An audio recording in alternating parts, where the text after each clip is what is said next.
during the process, we shall define resistance, inductance, and capacitance circuit elements and describe each element in terms of circuit viewpoint, energy viewpoint, and physical viewpoint. Also, we shall bring out the concept of electromagnetic field and electrostatic field. Friends, during the earlier tutorial, we have discussed in detail about the resistance circuit element. Therefore, during this tutorial, we shall just revise in brief.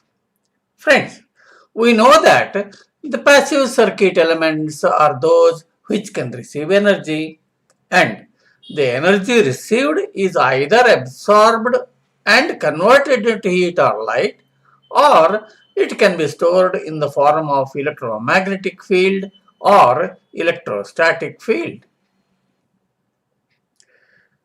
Here are three circuit elements: resistance, inductance, and capacitance.